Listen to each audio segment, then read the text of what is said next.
بسم اللہ الرحمن الرحیم۔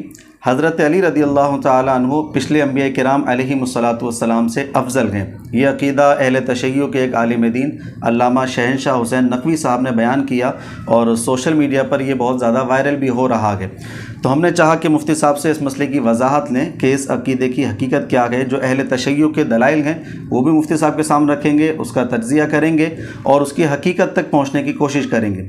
اہل سنت کا موقف کیا ہے وہ بھی انشاءاللہ مفتی صاحب سے جاننے کی کوشش کریں گے، اس کے دلائل کو بھی سیکھنے اور سمجھنے کی کوشش کریں گے۔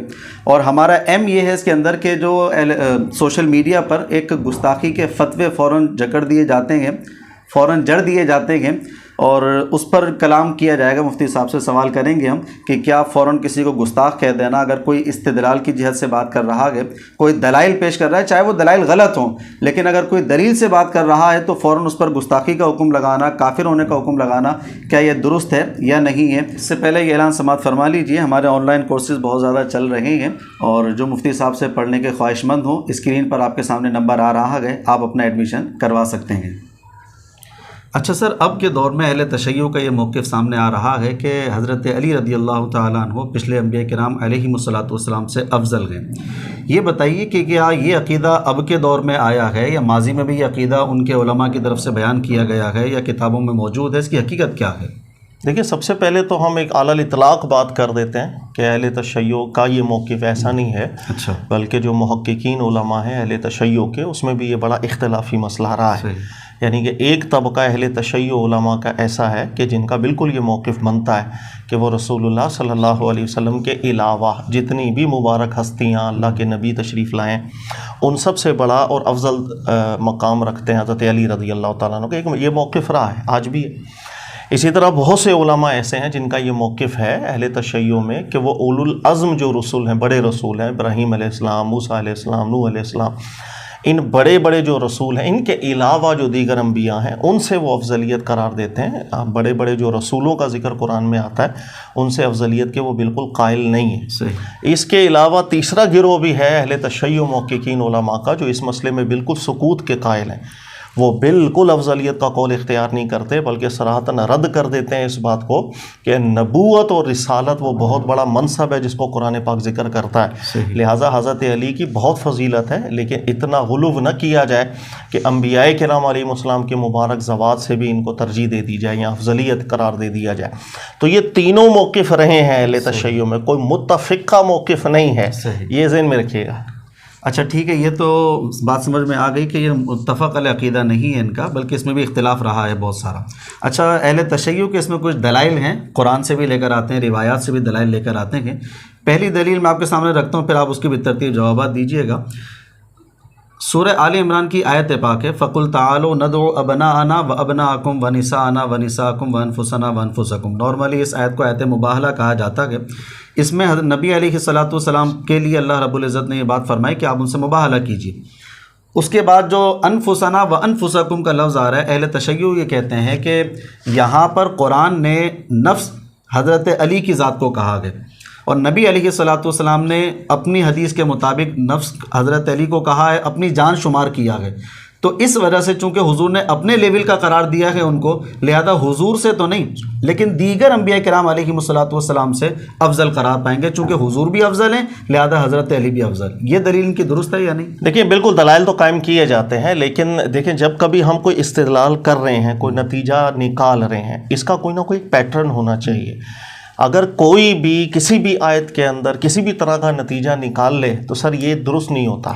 اب ایک شخص ہے وہ یہ ذکر کرے کہ ان اللہ کان علیہ، کہ اللہ علی ہے، قرآن کی آیت ہے، اس سے یہ استدلال کر دے کہ حضرت علی کی الوہیت ثابت ہے، اللہ نے قرآن میں ذکر کیا ان اللہ کان علیہ، تو سر نتیجہ تو نکال لیا، سر کیا ٹھیک نتیجہ نکالا یا غلط نتیجہ نکالا؟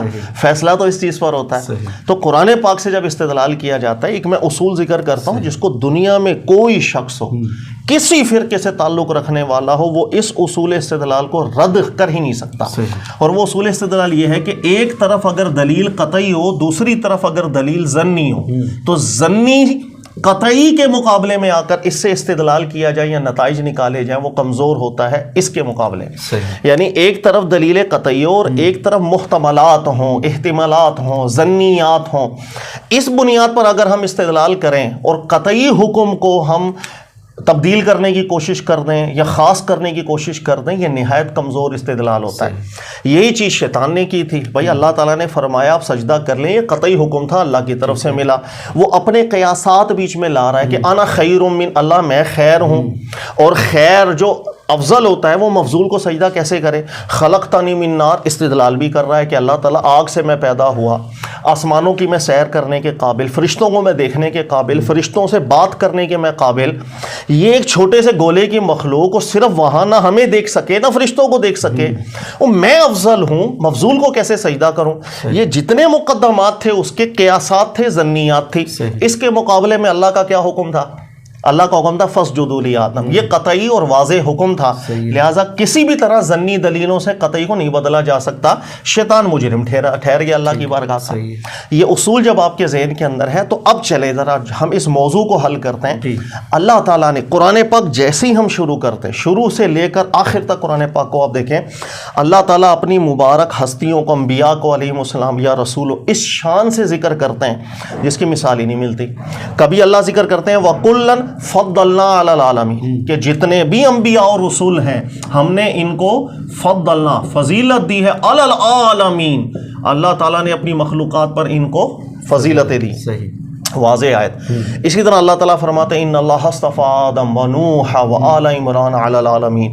اللہ تعالیٰ نے آدم علیہ السلام کا استفاء کیا، حضرت ابراہیم علیہ السلام کا کیا، آل عمران سے کیا، عالمین کے اوپر، یعنی کہ انسان اور جنات ان سب کے اوپر.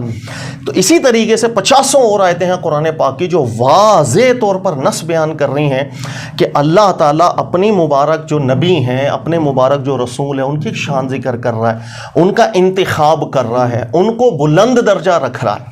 نمبر 2، رسولوں کے مقابلے کے اندر جتنے بھی امتی ہوتے ہیں وہ اللہ کی بارگاہ میں مقام ہی اس وقت رکھتے ہیں کہ جب وہ اس رسول کی اطاعت کے اندر آ جاتے ہیں. ربنا آمنا واتبعنا الرسول فاکتبنا مع الشاہدین.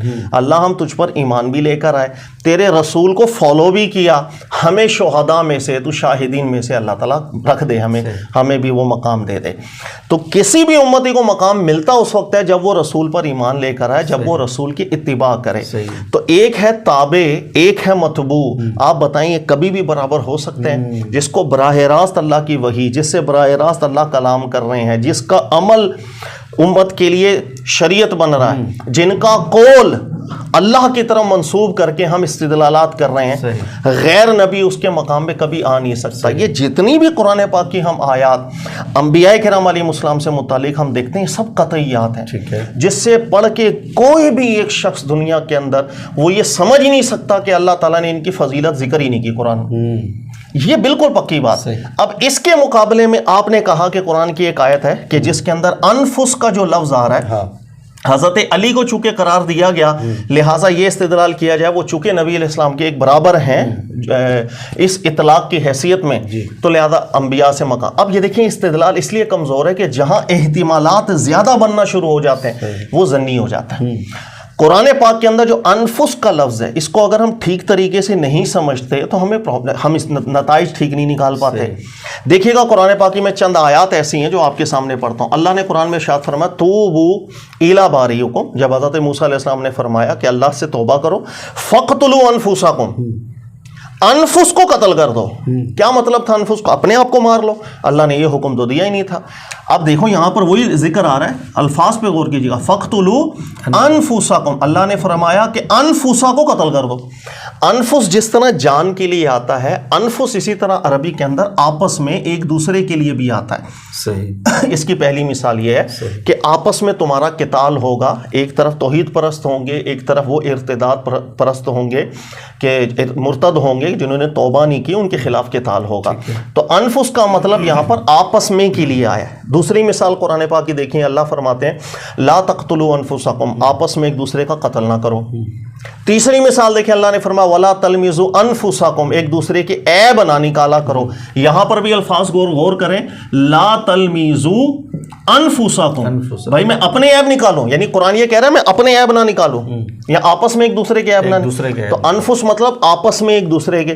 چوتھی مثال دیکھیں، جب تم گھر میں داخل ہو اللہ نے فرمایا فسلموا علی انفسکم، جب تم گھر میں داخل ہو تو انفس کے اوپر سلام کرو. اس کا کیا مطلب ہے؟ میں گھر میں جاؤں تو گھر میں جاتے ساتھ بولوں او کامران تجھ کو سلام، ایسا اللہ نے حکم نہیں دیا. اللہ نے فرمایا سلموا علی انفسکم، آپس میں سلام کیا کرو.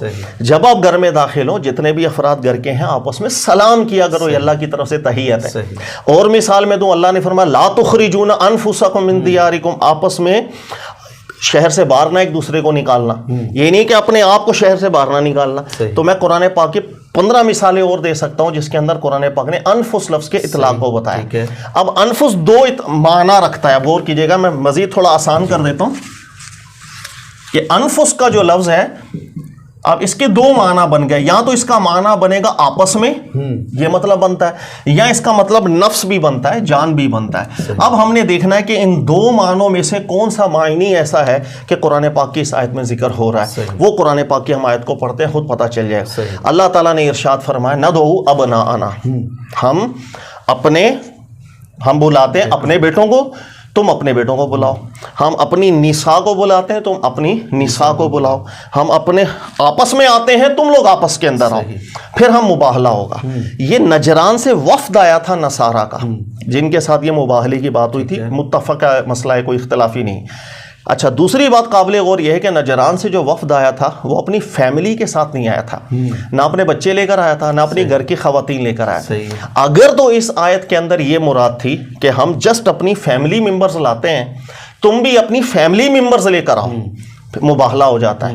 تو سر پرابلم یہ ہے کہ نجران کے وفد جو تھا وہ اعتراض کر سکتا تھا آپ کے رب کو یہ نہیں معلوم کہ ہم اپنی فیملیوں کے ساتھ تو آئے نہیں ہیں، اس لیے کہ تو یمن کے قریب سے آئے تھے تو وہ فیملیوں کے ساتھ تو نہیں آئے تھے.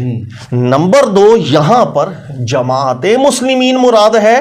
آپ کو گرامیٹیکلی چونکہ قرآن عربی میں نازل ہوا ہے وہ واضح دلالت یہاں پر کرے گی.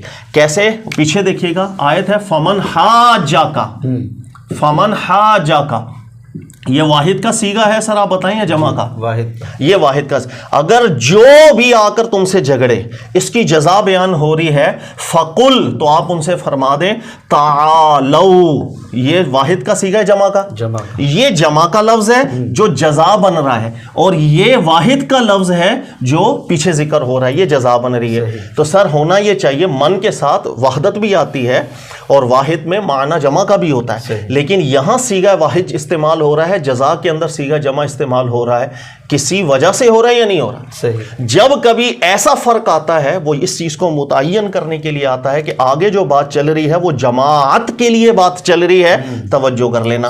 لہذا قرآن گرامیٹیکلی بہت واضح اشارہ یہاں دے رہا ہے کہ جو بھی اب محاجہ کرنے آتا ہے تو آپ اعلان کر دیں کہ ہم مسلمانوں کی جماعت آتے ہیں، ہم اپنی اپنا بیٹوں کو لاتے ہیں، ہم اپنی گھر کی خواتین کو لاتے ہیں، تم اپنے لے کر آؤ، مباہلہ کر لیتے ہیں. تو یہ جو کانٹیکسٹ ہے اس آیت کا یہ واضح دلالت کر رہا ہے کہ یہاں جماعت مسلمین کی بات چل رہی ہے، فقط فیملی ممبرز کی بات نہیں چل رہی. ورنہ وہ وفد اعتراض کرتا کہ ہم تو فیملی ممبرز کے ساتھ آئے ہی نہیں ہیں، آپ کے رب کو اتنا بھی علم نہیں ہے. اچھا، نبی پاک صلی اللہ علیہ وسلم جب یہ آیت نازل ہوئی تو آپ نے اپنے گھر والوں کو جمع کیا. سیدہ فاطمہ رضی اللہ تعالیٰ عنہ، حسن حسین جو روایتوں میں آتا ہے، تو اس لیے کہ ظاہر انسان آغاز جب جماعت مسلمین کی باری ہوگی تو اپنے گھر سے آغاز کرے گا. اس کا یہ مطلب نہیں تھا کہ نبی علیہ الصلوۃ والسلام یہ بتانا چاہ رہے ہیں کہ اس آیت کا مصداق یہ ہے. یہ وہ غلطی ہے، اس لیے کہ وہ گرامیٹیکلی جماعت کے اوپر اس کا اطلاق ہوگا، یہ قرآن کی آیت کہہ رہی. لہٰذا سیاق و سباق دیکھیں، گرامیٹیکلی اصول اپلائی کریں اس آیت کے اندر، تو یہ جو انفس ہے یہ آپس میں کا معنی تو یہاں دے سکتا ہے، کوئی اور معنی نہیں دے سکتا. نمبر 3، سب سے بڑی دلالت یہ ہے کہ اسی آیت کے اندر ہے ہم اپنی نساء کو لاتے ہیں، آپ اپنی نساء کو لاؤ. اس نساء سے فاطمہ تو زہرا رضی اللہ تعالیٰ عنہا کو مراد لیا جائے پھر گرامیٹیکلی فالٹ آتا ہے. اضافت کے ساتھ نساء کا جو لفظ ہے وہ ازواج کے لیے استعمال ہوتا ہے، بیٹیوں کے لیے نہیں ہوتا. اسی وجہ سے قرآن کی جو آیت واضح اور محکم طور پر بات کر رہی ہے وہیں تک رہنا چاہیے. یہ استدلالی جو غلطی ہو جاتی ہے جس سے ہم نتائج پھر الگ نکال لیتے ہیں. یہ بہترین ایک تفصیل آپ نے کر دی اور اچھا ہوا، لطف آیا، مزہ آیا، سامعین کو بھی ضرور سننے کو اچھا سمجھ میں لائے گا۔ اچھا، اب دوسرا مسئلہ اس کے اندر یہ آتا ہے سر کہ ان کو وہ جو دلائل دیتے ہیں نا، ان میں سے ایک دلیل ہے روایت، اور روایت یہ ہے کہ ایک صحابی آئے حضرت علی رضی اللہ تعالیٰ عنہ کے پاس، انہوں نے آ کر پوچھا کہ آپ افضل ہیں یا آدم علیہ السلام؟ تو حضرت علی نے کہا کہ میں افضل ہوں۔ پھر اس نے آ کر پوچھا کہ ابراہیم علیہ السلام افضل ہیں کہ آپ؟ تو حضرت علی نے جواب دیا کہ نہیں، ابراہیم سے بھی میں افضل ہوں۔ پھر اس نے سوال کیا کہ نوح علیہ السلام افضل ہیں یا آپ؟ تو حضرت علی کی طرف سے جواب آیا کہ نہیں، میں افضل ہوں۔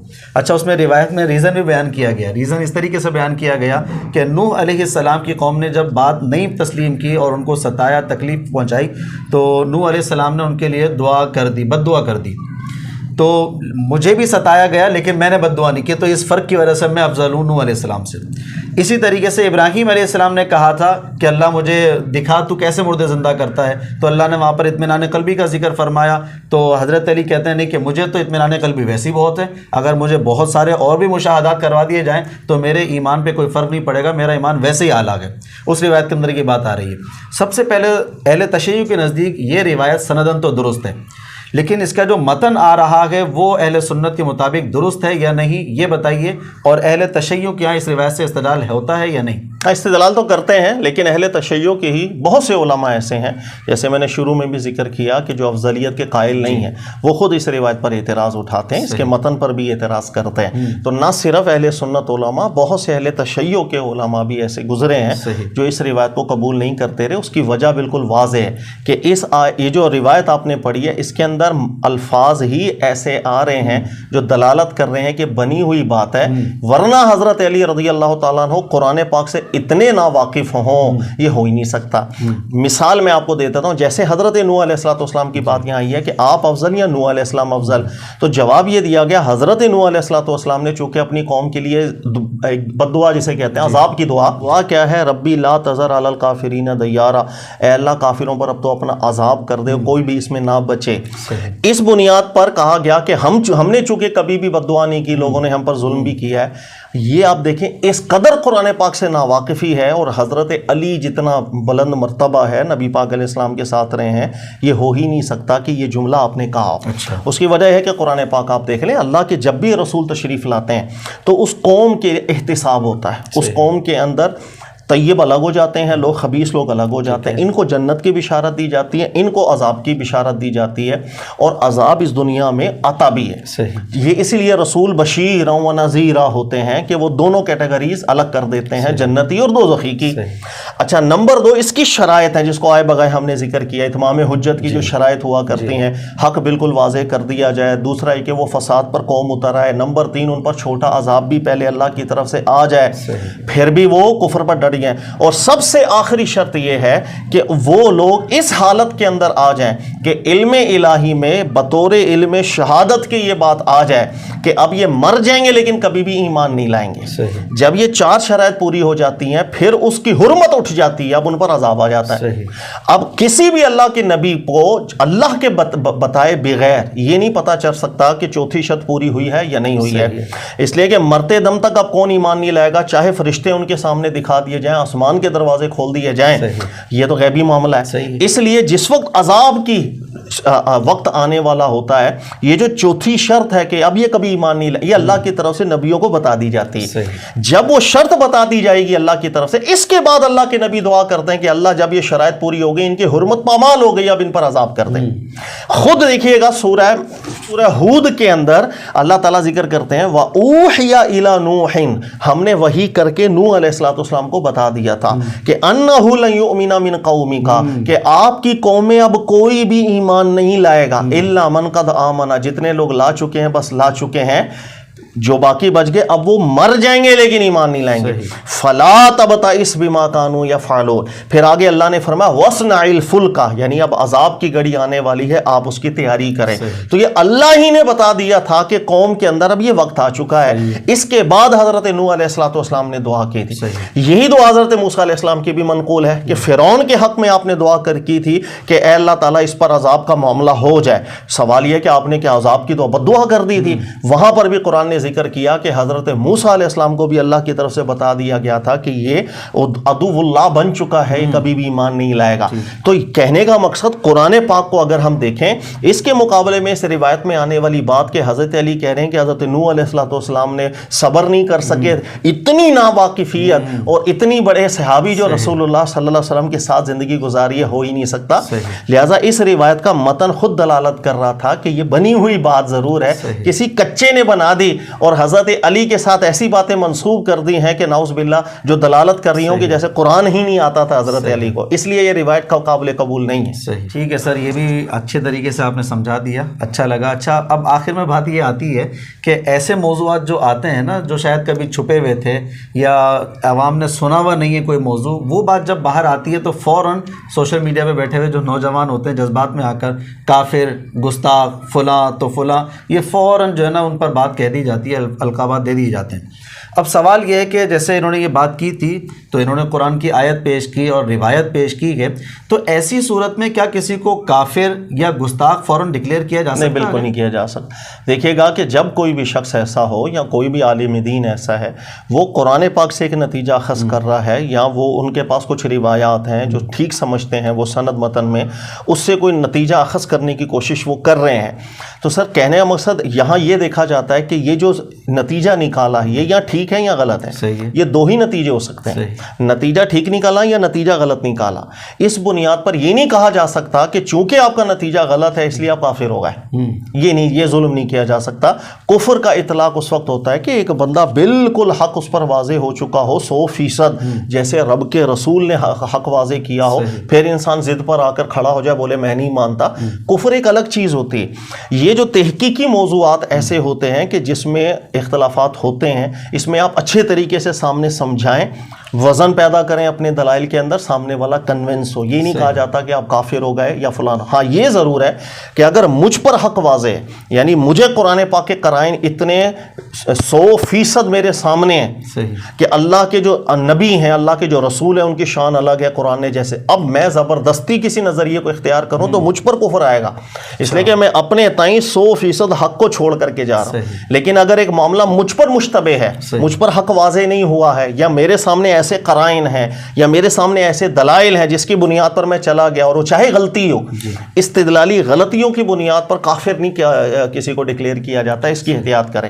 دوسری بات ہمیشہ ذہن میں رکھیے گا، محبت کے عنصر میں غلو ہو جانا، مبالغہ کر بیٹھنا انسان کی فطرت ہے۔ جیسے حضرت علی رضی اللہ تعالیٰ عنہ کے حوالے سے کچھ مبالغہ ہو جاتا ہے، بلکہ بہت زیادہ مبالغہ ہو جاتا ہے، اسی طریقے سے آپ دیکھیں گے کہ بہت سے افراد ایسے ہیں، بہت سی شخصیات ایسی ہیں کہ جن کے حوالے سے مبالغے ہو جاتے ہیں۔ جیسے امام ابو حنیفہ رحمۃ اللہ علیہ، چونکہ ان کو فالو کرتے ہیں بہت سے لوگ، بہت مبالغے کر دی، ان کے نام سے جھوٹی حدیثیں بھی بنا دی۔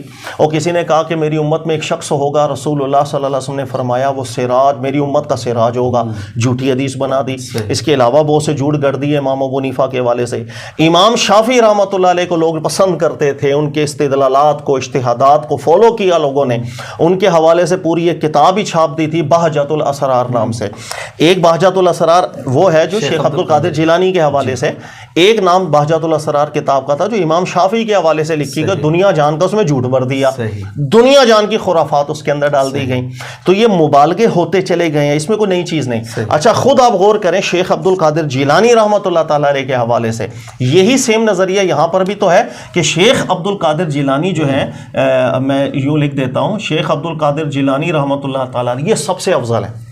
اور کب سے افضل ہیں؟ وہ شروع چلے جاؤ تو حسن عسکری سے لے کر امام مہدی تک، ان سے افضل کوئی بھی نہیں ہوگا۔ سوال یہ ہے حضرت علی کے حوالے سے افضلیت کی بات کی جائے، وہ تو اللہ کا معاملہ ہے نا، کون اس کی بارگاہ میں افضل یا نہیں، وہ ایک استدلال بنائیں، غلط ہی صحیح ہم اصلاح کریں گے۔ لیکن یہاں پر کون سی نص ہے آپ کے پاس کہ شیخ عبد القادر جیلانی افضل ہیں اس وقت سے لے کر کے امام مہدی کے آنے تک؟ نہ قرآن کی کوئی نص ہے، نہ نبی پاک علیہ السلام سے کوئی ثابت شدہ بات ہے ہی نہیں۔ آپ کی تو پیدائش ہی بہت عرصے بعد ہوئی، تو بغیر کسی دلیل کے صرف بھائی ہمارے بڑے افراد ہیں انہوں نے کہا، اس بنیاد پر آپ نے ان کو اتنا بڑا درجہ دے دیا کہ کوئی نہ کبھی آ سکتا ہے نہ پہلے کبھی آیا، بلکہ امام مہدی تک کبھی کوئی آئے گا ہی نہیں. یہ تصورات قائم ہیں یا نہیں؟ تو جب بلا دلیل مبالغہ ہو سکتا ہے سر، بلا دلیل، تو بالدلیل مبالغہ بھی تو ہو سکتا ہے جو بعض افراد کر دیتے ہیں. تو آپ دلیل سے سمجھائیں، اچھے طریقے سے سمجھائیں، لیکن یہ نہیں کہ گستاخ بنا دیں، ایسا کر دیں. ہمیں بڑی احتیاط چاہیے. ہم لوگ بہت نفرتیں دل میں ڈال کے بیٹھ گئے اور یہ نفرتیں نکلتی نہیں. سر سوال یہ ہے کہ یہ جو مسئلہ ہے حضرت علی افضل ہے یا نہیں ہے، تو آج کا مسئلہ ہے یا 1200 سال سے چلتا ہوا آ رہا ہے مسئلہ؟ آپ بتائیے. شروع سے مسئلہ چلتا ہے بھائی، آپ کے دلائل اتنے مضبوط ہیں تو 1000 سال سے مانا کیوں نہیں؟ یہ بھی غور کرنا چاہیے کہ ہم لوگ نفرتیں اتنی ڈال کے بیٹھ گئے ہیں، نہ سلام کرنا، نہ دعا کرنا، نہ میں کسی کے پاس جاؤں نہ بیٹھوں. تو کیسے مکالمہ ہوگا؟ کیسے میں اپنے دلائل ان تک پیش کروں گا؟ وہ کیسے مجھے کنونس کرنے کی کوشش کریں گے؟ کیسے پتہ چلے گا میں کیا غلطی کر رہا ہوں یا ان سے کیا غلطی ہو رہی ہے؟ تو یہ سب چیزیں اس وقت ہوتی ہیں جب آپ کے تعلقات ہوں.